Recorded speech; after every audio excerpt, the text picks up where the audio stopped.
जय हिंद, नमस्कार। मैं मोहन पाठक और आज हम बात करने वाले हैं one nation one student ID card पर। तो ये होता क्या है, इसको हम थोड़ा आराम से आपको बताने वाले हैं, क्योंकि ये उन छात्रों के लिए सबसे महत्वपूर्ण है जो अभी नए नए अपनी जर्नी शुरू की है, जैसे कि उनकी नई शुरुआत है पढ़ाई की, वो अपने लिए ये काम कर सकते हैं। तो one nation one ID card क्या है, ये उन छात्रों के लिए भी सबसे ज़्यादा महत्वपूर्ण हो सकता है जो देश के विभिन्न जगहों पर जाकर पढ़ाई भी करने की सोच रखते हैं कि उन्हें किसी भी राज्य में जाकर पढ़ना हो।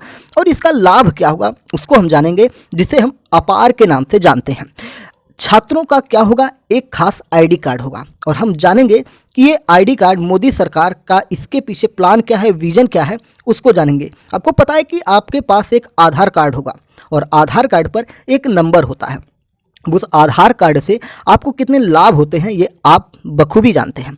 नहीं जानते हैं तो मैं बताता हूँ। आपके पास एक आईडी कार्ड होता है जिसका नाम है आधार कार्ड। अब इस आधार कार्ड के माध्यम से ये आपकी एक पहचान सामग्री हो जाती है। मान लीजिए आपको किसी भी संस्थान में कुछ ज़रूरी कागजात सबमिट करने हैं, अगर वो व्यक्ति आपसे पूछता है कि आप कौन हैं, तो आपको अपने से कुछ बताने की ज़रूरत नहीं है। आप अपना आधार कार्ड निकाल के उसके सामने रख देते हैं और उसमें आपका नाम, पता, जन्म तिथि, आपके पिता का नाम, सब कुछ दर्ज होता है। बहुत लोग अपना मोबाइल नंबर भी उसमें ऐड करवाते हैं वैसे। तो इस प्रकार से उस पर एक नंबर लिखा होता है, जिस नंबर के माध्यम से आप उसमें रजिस्टर हो जाते हैं। और जैसे ही आप अपना अंगूठा या अपनी आँखों की जो रेटिना है, जो भी चीज़ें हैं, थंब है, उनका यूज करके आप अपनी पहचान को जाहिर कर सकते हैं।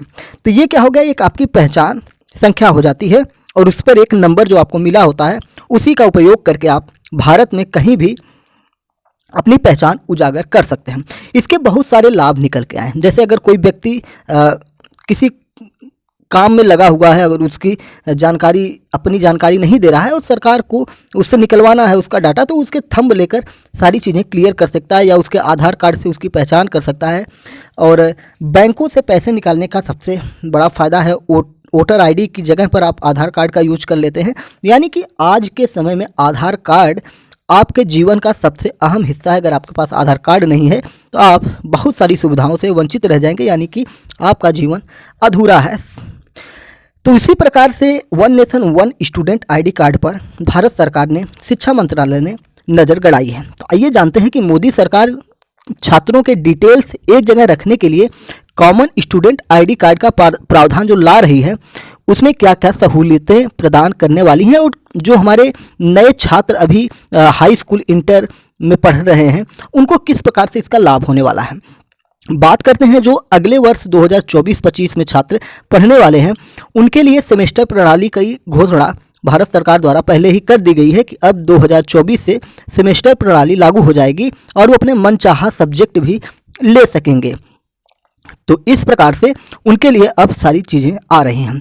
बात करेंगे one nation one student ID card की, तो automated permanent academic account registry, ये इसका नाम है, जिसे APAAR के नाम से हम जानते हैं, जिसे अपार कहा जाता है। Automated permanent academic account registry, जिसे अपार के नाम से शिक्षा मंत्रालय ने इसे भारत देश के छात्रों के लिए एक यूनिक आईडी कार्ड का प्रावधान लेकर आ रही है। इसको लेकर केंद्र सरकार ने सभी राज्यों को एडवाइजरी जारी कर दी है। सभी राज्यों और केंद्र शासित प्रदेशों की सरकार को जरूरी दिशा निर्देश जो होते हैं बता दिए हैं कि ये आईडी कार्ड देश की नई शिक्षा नीति का ही एक पार्ट है। तो अब हम इस पर विस्तार से जानेंगे कि छात्रों को इससे क्या क्या लाभ मिलने वाले हैं और ये किस प्रकार से काम करेगा और हमारे देश के शिक्षा मंत्रालय का, एजुकेशन मिनिस्ट्री का क्या इसमें रोल होने वाला है, क्या वो प्लान लेके आ रही है। तो सबसे पहले आपको बता दें कि यह नया स्टूडेंट आईडी कार्ड इसलिए खास होगा क्योंकि यह पूरी तरह से आधार कार्ड की तरह ही होगा, जिस पर छात्रों का यूनिक कोड अंकित होगा। इस कार्ड को बनवाने के लिए छात्रों के माता पिता की स्वीकार्यता, अनिवार्यता आवश्यक होगी। यानी कि माता पिता जब उस पर आदेश देंगे, उनका संबंध उससे हो जाएगा। यानी कि इसमें मुझे जहाँ तक लग रहा है कि माता पिता के जो आधार कार्ड के नंबर हैं, वो इस बच्चे के आधार कार्ड के नंबर में जुड़ने वाले हैं, यही हो सकता है। अब आने वाले समय में देखना होगा कि किस प्रकार से उनका इसमें इन्वॉल्वमेंट होता है। जब माता पिता के स्वीकार्यता अनिवार्य आवश्यक हो जाएगी। तो गौरतलब ये है कि नई शिक्षा नीति के तहत केंद्रीय शिक्षा मंत्रालय ने प्री प्राइमरी से लेकर हायर एजुकेशन तक के सभी छात्रों के लिए एक खास one nation one student ID card के प्रावधान पर काम करना शुरू कर दिया है। अब यहाँ पे जो बातें निकल के आ रही हैं उसके अनुसार प्री प्राइमरी से ही, जैसे आप प्री प्राइमरी में हैं, जूनियर में हैं, फिर आप क्लास 1 में आते हैं, क्लास 5 तक जाते हैं, तो आपका प्री प्राइमरी से ही लेकर जितना डॉक्यूमेंट है, आपकी जो मार्कशीट होगी, जो आपके अंक पत्र होंगे, जो भी चीज़ें होंगी आपके स्कूल से संबंधित, आपके शिक्षा सामग्री से संबंधित जो भी डॉक्यूमेंट होंगे, वो इसी अपार कार्ड के जरिए उसमें सेव हो जाएगा। ऐसा प्रावधान समझ में आ रहा है। शिक्षा मंत्रालय इस पर किस प्रकार से प्लान तैयार कर रहा है? तो देश के सभी छात्रों के लिए बनाया जाने वाला आईडी कार्ड बहुत ही खास होगा। शिक्षा मंत्रालय ने इस कार्ड को बनवाने के लिए सभी राज्यों और केंद्र शासित राज्यों को बोल दिया कि भैया अब इस पर आप काम करना शुरू कर दीजिए। और इस यूनिक कार्ड का नाम automated permanent academic account registry रखा गया है, अपार। इसके तहत सभी छात्रों का एक 12 अंकों का यूनिक कोड होगा। इसे हमेशा ही उस छात्र की पहचान संख्या के तौर पर जाना जाएगा जो कि उसकी सभी शैक्षिक गतिविधियों को ट्रैक करता रहेगा, और छात्रों को भी उचित जानकारी प्राप्त हो जाएगी और उनकी जितनी जानकारी होगी सारी जानकारी एक ही जगह मिल जाएगी।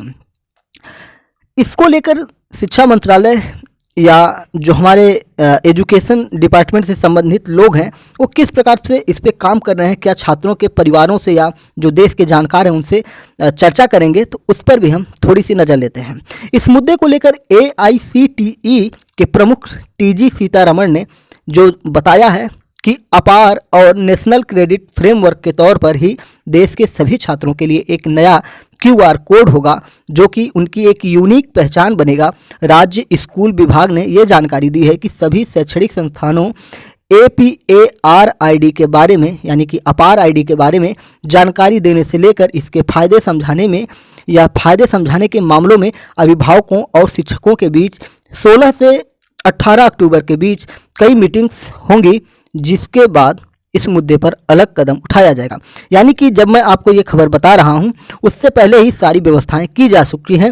यानी कि आज मैं जो आपको बता रहा हूँ ये करीब 27 अक्टूबर की बात है और ये बातें 16 से 18 अक्टूबर के बीच हो चुकी हैं और ये चीज़ें क्लियर हो चुकी हैं। तो इस प्रकार से हम देख रहे हैं कि जो one nation one student ID card है ये कितना महत्वपूर्ण होने वाला है और हमने काफ़ी डिटेल में इसको आपको बताया, बहुत ही प्यार से एक्सप्लेन किया है। तो मैंने इसलिए इसको इतना आराम से एक्सप्लेन किया कि जो हायर एजुकेशन की तैयारी करने वाले हैं, UPSC या वनडे एग्ज़ाम जैसे SSC के लोग हैं, वो तो अगर मैं फास्ट भी बताता तो समझ जाते हैं, लेकिन अगर ये वीडियो अगर कोई बच्चा देख रहा है तो उसको भी समझ में आया कि उसके लिए सरकार क्या चीज़ें लेके आ रही हैं। इसलिए मैंने थोड़ा सा बहुत ही प्यार से, जैसे प्राइमरी की कक्षा के बच्चे को समझाया जाता है, क्योंकि ये जो कार्ड है प्राइमरी से ही स्टार्ट हो जाएगा, प्री प्राइमरी से स्टार्ट हो जाएगा, तो ऐसे बच्चों को, ऐसे माता पिता को भी इसकी जानकारी होनी ज़रूरी है। तो चलिए, चैनल पर नए हैं तो चैनल को सब्सक्राइब कर लीजिए, MPS हिंदी न्यूज़ एक्सप्लेनर को। तो MPS हिंदी को सब्सक्राइब करके हमारे साथ जुड़ जाइए और आप भी अपने सुझाव कमेंट बॉक्स में ये बताइए कि क्या सरकार का ये प्लान कितना सक्सेसफुल होगा या कितना अच्छा होगा, या क्या आप इसके बारे में सोचते हैं या आपके सुझाव क्या हैं। जय हिंद, नमस्कार, भारत माता की जय।